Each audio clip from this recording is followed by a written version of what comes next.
Hello world, it's Dr. Keith Grimes, the VR doctor, and I've got a good friend of mine here, Nick Perez. Nick from Patient VR. Say hello. That's me. Yeah. Hello everybody, how you doing? And this is really exciting because this is the first time I've done one of these broadcasts with another person next to me in virtual reality. And isn't it amazing? This sort of... It really feels like there's a real presence here, you know. We're here talking away, aren't we? And we feel like we're actually here in person. It's quite amazing, I think, actually. And it's quite nice also to be in this setting, isn't it?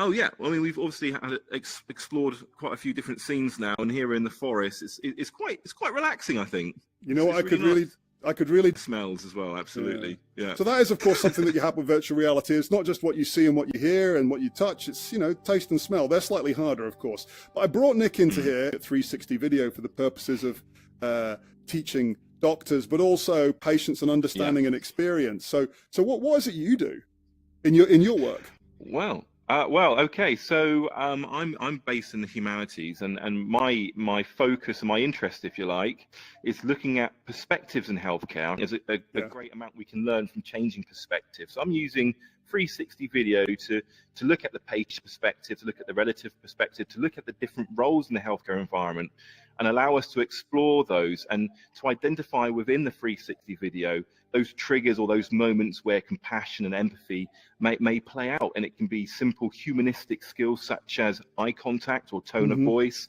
or, you know, very, very simple stuff. But the filmic interface offers this ability to replay it, to notice it, to reflect on. And in healthcare, that's really quite incredible and quite powerful. So yes, I'm using 360 video in the healthcare environment, both in the hospital and outside the hospital, and really just understanding this idea of storytelling in health as well, to understand patient backstory, to understand what humanistic need in healthcare, the human touch, if you like. Yeah, and that is really important. It's something that you often forget. I'm speaking as a doctor, when the pressure's on, you sort of turn into kind of not like a robot, but you turn into sort of a person on a production line. And the minute that happens, you start engaging with people, and patients really feel it. I've experienced it myself as a patient. You know, you want people to engage with you. So you're finding that the 360 video is a good way of training people this? Absolutely. I think the 360 lends itself really well as well to understanding the whole environment. So I know we've spoken on the podcast before, but taking the whole environment in, so the sounds, the lighting, the people within the environment. You know, the patient doesn't just see in front of them; they notice everything happen around them. You know, and it's so easy, isn't it, to forget that, you know, that conversation happening in the corner of a room, or that piece of equipment that's buzzing in the corner because, you know, it doesn't need to be on, or whatever. These sort of elements that make the patient journey a little bit less sort of comfortable. And so 360 really lends itself amazingly to that. Fantastic. And so where is it you're working at the moment? Where is it that you're doing all this work? So I'm based at Torbay Hospital down in Devon. So that's the southwest of England, That's the English Riviera. So it's right on, quite nice, but a bit rainy today. And I split my time between the hospital and the Plymouth University, because as you know, the last few years I've been undertaking a PhD as well, linking all this with proper hardcore kind of research as well. So that's me. Fantastic. So we've learned a lot about this gentleman. So let's get right back to juggling with these experience balls. Okay, so what we're going to do is we're just going to show, just for the purposes, it's not going to spend too long, we're going to look at two different experiences. Now, these aren't really showing something from the patient perspective, are they? They're more for training, aren't they? That's right. So just very quickly, the one I'm showing from Patient VR, this one here isn't a patient perspective, but it's a 360 video we've been actively using on our Terima course for the last 2 years. And the Terima course is a teaching of a better way to kind of communicate. And in this particular scenario, it's a communication in theatres. And so we use 360 to understand all the different characters, all the different narratives that are happening in the 360 space, and then let the audience identify potential issues. Good. Well, so I'll let you do the honors. Why don't you load the ball into the hopper? I can't see the hopper, actually. Neither can I. This is where maybe the first VR room blooper. Here we go. All right, now I'm going to pick this up, or maybe you can do a bit of narration. Okay. I'll try to over the noise, but basically what we've got here is a 360 of the operating theatre. It's a sort of full action taking place at the moment. And you'll see here on your left side, if you pan the camera to the left here, towards the doorway, you will see there's someone who's just entered the room, or they've gone over here. Oh yeah, now. I can see them now. And they're just behind me. a junior doctor who desperately needs to speak to the surgeon about another patient who was operated on at a different time. Right. And so she needs to communicate with the surgeon. As you can see, the surgeon is busy with his team, and the equipment is failing in the background as well. But you can also hear a lot of distractions going on. Yeah. So lots of conversations going on. Anaesthetist is over there on his mobile phone.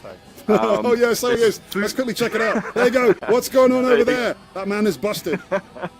Yeah, you got him. Foo Fighters playing in the background, and of course, you know, some operating theatres, they do actually have music in the background. Yeah. And now we have the junior doctor trying to communicate now with the surgeon, but as you can hear, there's a lot of audio conflict going on. Yeah. Why don't you just let's see if we can get that experience out. It's going to start again. I'll tell you what we'll do. We'll just bring up the table, and we'll take that out for the moment. Okay, there we go. Okay. And we should. Where was my little forest? There we go. Let's get back to the forest. There you go. All right. Okay, so we're back in the forest. Nice. Yeah. So that's interesting. And what was interesting about that, as well as about the sight lines as well, because in that case, it feels like you're standing in the room with them, doesn't it? Yeah. The idea with that video was we wanted to introduce the viewer as a participant. Or an observer, and so we put the camera at eye level, and we really try to engage the viewer within that whole experience, so to make it feel like they were actually there and they could see. And to me, that's quite important when we're talking about noticing those kind of small details, if you like, or the things that contribute to an issue in communication. It could be something like body language, not just tone of voice. But yeah, that whole scenario is a big mess of sounds that you kind of isn't it just? And you can see everything that's going on, and in 360, when someone can narrate. And so imagine we're in VR together, and so there's maybe a patient in here as well, and then we've got a surgeon next to the surgeon. I'm the GP. We can all the patient can say, well, what about over there? And the things that we think are important maybe aren't important to the patient, and so capturing it's quite useful. Yeah, absolutely right. Sure. So why don't we just pop back and have a look at, this is the medical realities one from yesterday. We'll briefly have a look at this and then maybe compare the difference. Vibrations. Here we go. One scalpel can simultaneously cut. And there's a narration there, isn't there? That we had before. And I'm just going to pick this up and we're going to switch it to camera mode again. So here we go. And there's the esteemed Professor Shafi Ahmed. Yeah, sorry, I'm in your way here. Surgeon is now dissecting through the anatomy. Now, what's interesting about this, I'll just turn it back round again, is that we're kind of floating above this. We are, It seems like a slightly odd body experience almost. Yeah. We got an absolutely brilliant view of the action. No, don't get me wrong. But I suppose there's something slightly unusual about being above like this. I don't know how it would feel if we were maybe on the side. Yeah, I suppose immediately when we come into this experience, I think more as a kind of training video. Yes, there is this communication going on with the staff, so there is some understanding of the non-technical skills. But we're mostly focusing, really, aren't we, on the operation itself, and this idea of observing from a very unique angle, which in the past would be quite difficult to achieve. So, having that camera hover, although it feels quite foreign to us jumping in, we're not at that right level height, we have a complete bird's eye view of everything going on. So again, you can see everything. Use of the camera angle, isn't it? And I'll tell you something, this is Shafi's point beautifully illustrated. When you're a junior doctor and you're trying to learn operation, you spend all your time looking over people's shoulders. Look at this. One end of the valve will be attached to the exterior. Look at all those guys crammed at the end. Look at them sort of peering over the top, because they're trying to get a look in here as well.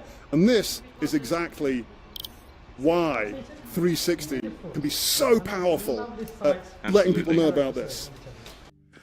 Yes, looks like we had a problem there and it cut out at some point. This will be my first edit. Anyway, maybe it was overrunning. So we'll finish off there. So this is day 7 of having a look, but it was really cool to have another person in the room here. So if people want to find out more about what you're up to, what would they do?